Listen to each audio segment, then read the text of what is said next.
नमस्कार दोस्तों, क्या आप लोग जानते हैं कि डाकन क्या होती है? राजस्थान के इलाके में भूत, प्रेत, चुड़ैल इनके अलावा डाकनों का भी एक बहुत बड़ा कहर रहता है।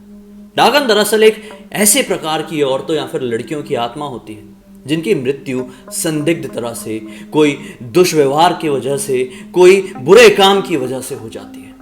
कई बार जो खुद से मर जाती हैं, मतलब खुद की खुशी से मर जाती हैं, उन लोगों की भी जो आत्माएं होती है वो अतृप्त डाकन का रूप धारण कर लेती है।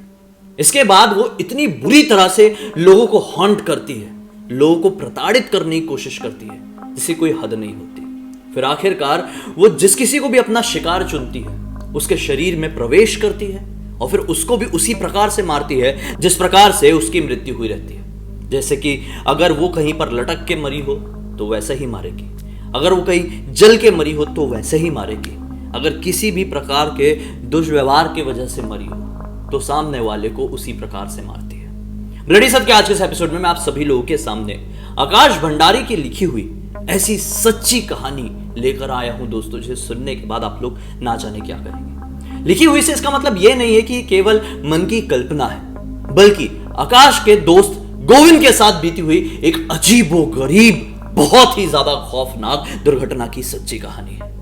दरअसल गोविंद, जो कि एक गरीब परिवार से था, इस परिवार में केवल उसका एक बड़ा भाई जिसका नाम विकास था और उसके माता पिता रहते थे। गरीब घर के थे, जैसे तैसे करके अपने घर का पालन पोषण कर रहे थे। पिताजी की उम्र थोड़ी ज्यादा हो गई थी तो अब कमाने वाला गोविंद का बड़ा भाई विकास ही था। इनके घर पे एक ऑटो थी, वही ऑटो चला के विकास अपने घर का गुजर बसर कर रहा था।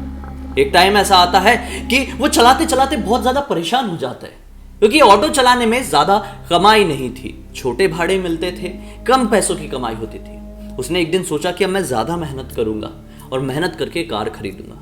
कार खरीदने से क्या फायदा होगा कि उसे अब लंबे लंबे भाड़े मिलेंगे, एक गांव से दूसरे गांव, एक शहर से दूसरे शहर जा पाएगा और इससे ज्यादा कमाई होगी। तो बस इसी एक जिद के साथ वो लगन के साथ काम करता है और फिर आखिरकार वो दिन आ जाता है जब वो कार खरीद लेता है। अब जब से उसने अपनी कार खरीदा तब से वो ऑटो पर ध्यान नहीं दिया।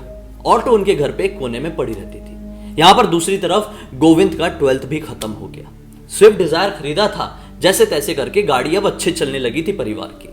लेकिन दूसरी तरफ गोविंद, जो कि 12th पास किया था, उसने ये सोचा, यार मेरा परिवार तो अच्छे से चल रहा है, मैं कॉलेज में जाऊंगा, बाइक होगी तो आने जाने में सहूलियत होगी और थोड़ा सा अच्छा लगेगा ना। परिवार जब अच्छी हालत में तो मैं थोड़ा बाइक में जाऊंगा तो मुझे खुद को एक कॉन्फिडेंस आएगा। इसी एक सोच के साथ वो क्या करता है, जब 12th की गर्मियों की छुट्टी लगती है तो डिसाइड करता है कि मैं ऑटो चलाता हूं और उससे जो भी कमाई होगी उससे मैं बाइक खरीद लूंगा।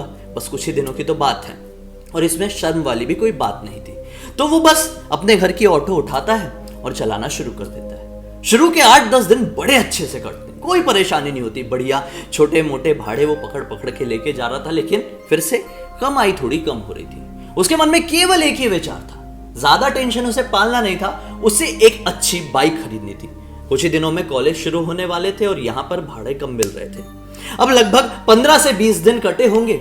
एक दिन की बात है, रात के 10 साढ़े 10 बजे गोविंद और उसके 4 दोस्त एक चौराहे में खड़े हुए थे। ऑटो भी गोविंद के साथ ही थी। अपना सारा काम खत्म करके गोविंद घर लौटने वाला था। चारों दोस्त भी अपने अपने घर लौटने ही वाले थे। एक दोस्त निकला ही अचानक से उस चौराहे में एक बस आकर रुकती है। उस बस से एक परिवार उतरता है। 4 लोगों का परिवार था। वो परिवार वाले क्या कहते हैं कि आप यहां से बकरा गांव चलेंगे। गोविंद खुश हो जाता है क्योंकि बकरा 45-50 किलोमीटर दूर था। उसे पता था अगर मैं इस सवारी को हाँ बोल दूंगा तो मुझे ज्यादा भाड़ा मिलेगा। रात का वक्त हो चुका है, कोई बात नहीं, मेहनत ज्यादा करूंगा तो जल्दी पैसे कमाऊंगा। उनकी हाँ में हाँ भर देता है, उनको गाड़ी में बैठाता है। अब सोचता है कि यार बकरा गांव दूर तो है, लेकिन अब मैं इतनी उससे जाऊंगा तो ये नाराज हो जाएंगे और जितने पैसे चाहता हूं उतने मुझे मिलेंगे नहीं। तो मैं एक काम करता हूं, एक शॉर्टकट पकड़ता हूं। इस शॉर्टकट रास्ते के बारे में गोविंद को बहुत अच्छे से पता था, लेकिन वो इस रास्ते से कभी गया नहीं था। दरअसल एक ऐसा शॉर्टकट रास्ता था ये, जहां पर रात के समय हार्डली कोई गुजर गया तो गुजर गया, बड़ी मुसीबत में हो तो गुजरेगा, वरना एक साइकिल, एक बाइक, कुछ भी यहां से गुजरता नहीं था। दरअसल आसपास के बहुत सारे लोग ये बात जानते थे कि उस शॉर्टकट वाले रास्ते में एक शमशान घाट है और वहां से कोई भी गुजरता है तो उसके साथ किसी भी तरह की अनहोनी हो जाती है। तो लोग उस शॉर्टकट को इग्नोर करते थे, और करना भी चाहिए, शॉर्टकट लाइफ में अच्छे नहीं होते, सब लोग लॉन्ग कट से जाते थे। लेकिन इस बात से बेखबर था गोविंद और वो पूरा परिवार। गोविंद उनको अपने ऑटो में बिठाता है, बढ़िया एक मारवाड़ी गाना लगाता है, इस सोच के साथ कि जब तक मैं बकरा गांव नहीं पहुंचूंगा मारवाड़ी गाना सुनता रहूंगा ताकि मुझे नींद नहीं आएगी।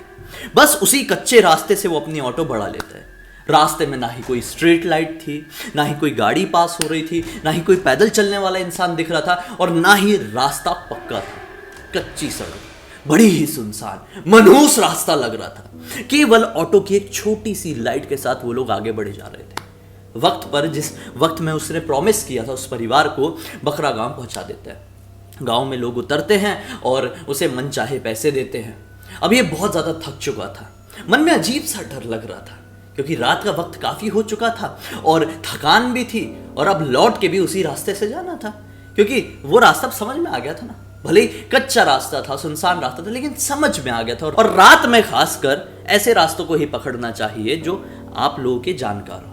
तो गोविंद रास्ते में ही उसे एक टैप मिलता है, उस टैप में इस तरह से पानी पीता है, भगवान का नाम लेता है, मारवाड़ी गाने लगाता है और बढ़ जाता है उसी शॉर्टकट रास्ते से अपने गांव जलोर की तरफ। बढ़ते बढ़ते उसे ज्यादा टाइम नहीं बीता था, मुश्किल से आधे घंटे ही बीते होंगे। अब उसका गांव तकरीबन 15 किलोमीटर बाकी रह गया होगा। अचानक से उसे रास्ते में एक ऐसी कुछ पासिंग सी दिखाई देती है। ऑटो की एक छोटी सी लाइट थी ना, स्ट्रीट लाइट नहीं थी, कुछ भी नहीं था, एक सिंगल गाड़ी भी क्रॉस नहीं हुई थी इस 15 किलोमीटर में। लेकिन अचानक से जब वो 15 किलोमीटर का सफर तय किया था कि सामने से एक पासिंग दिखाई दी 25-30 मीटर आगे। इसने सोचा कौन है यार। ऑटो आगे बढ़ाता है और अपनी राइट साइड में नजर डालता है जिस तरफ से वो पासिंग दिखाई दी। पाता है कि एक औरत खड़ी है, घूंघट इस तरह से नीचे डाल के, जैसे राजस्थानी औरतें बहुत सारी ट्रेडिशनल वे में अपना घूंघट नीचे रखती है। वो ऑटो उस औरत के सामने रुकता और बोलता है कि आप इतने सुनसान रास्ते में इस वक्त क्या कर रहे हैं? अगर आप चाहें तो मैं अपनी ऑटो में आपको छोड़ सकता हूं, मैं एक ऑटो वाला हूं। औरत केवल इतना कहती है कि मुझे जलोर जाना है, छोड़ सकते हो। ये खुश हो जाता है, बोलता है कि यार ये तो मेरा ही गांव है, मुझे भाड़ा मिल गया है, बढ़िया मैं इसे छोड़ दूंगा, और मतलब मेरा खर्चा तो निकल ही जाएगा ना, तो जाने में कोई टेंशन नहीं होगी।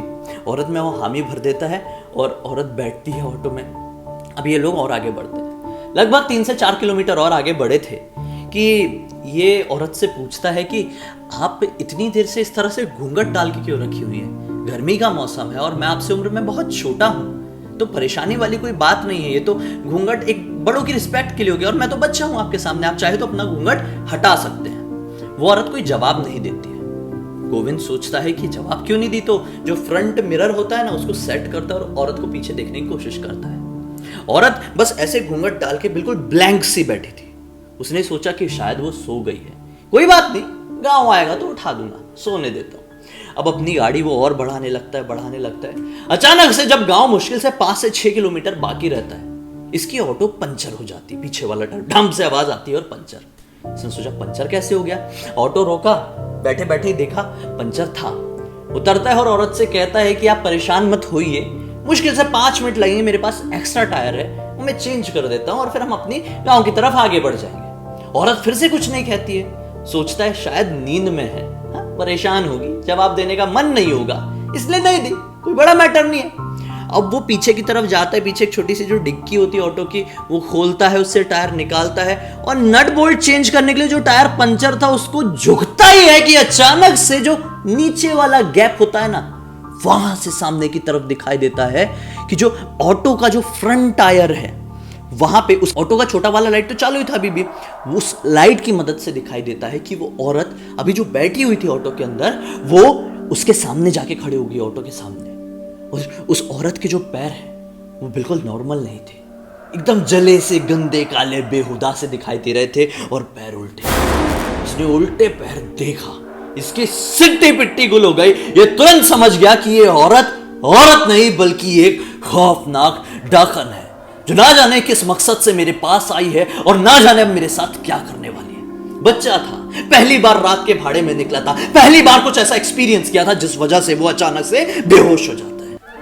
बस अब उसकी आंखें खुलती है। उसकी आंखें खुलती है तो वो क्या पाता है कि चारों तरफ उसके दोस्त लोग खड़े, माता पिता सामने खड़े, भाई नहीं था, भाई भाड़े में गया होगा कहीं, टेंशन में आ गया, उजाला हो चुका था, अचानक से उठा, बोला कि क्या हुआ, आप लोग कैसे आए और वो औरत का क्या हुआ, उल्टे पैर थे उसके। सारी बात बताते अपने दोस्तों और माता पिता को। माता पिता पहले उसे नॉर्मल करते हैं और फिर जब घर जाते हैं तब बताते हैं कि दरअसल क्या हुआ था कि ऑटो में जो नंबर लिखा हुआ था ना, उस नंबर, वो मतलब परिवार वालों का नंबर था, तो किसी ने उस नंबर को देख के परिवार वालों को फोन लगाया और बताया कि ये जो ऑटो वाला लड़का है ये टायर के पास पड़ा हुआ है जमीन में और कुछ भी दिखाई नहीं दे रहा, बस ये पड़ा हुआ है, आप आइए और इसे लेके जाइए।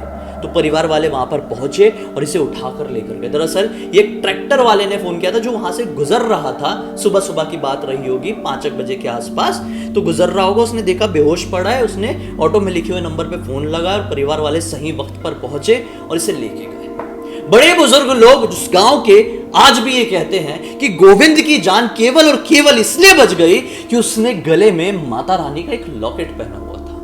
वो लॉकेट की वजह से वो डाकन अपना बुरा जाल गोविंद के ऊपर नहीं डाल पाई, नहीं तो आज तक उस डाकन की नजर किसी के भी ऊपर पड़ी है ना, उसकी जान बची नहीं है।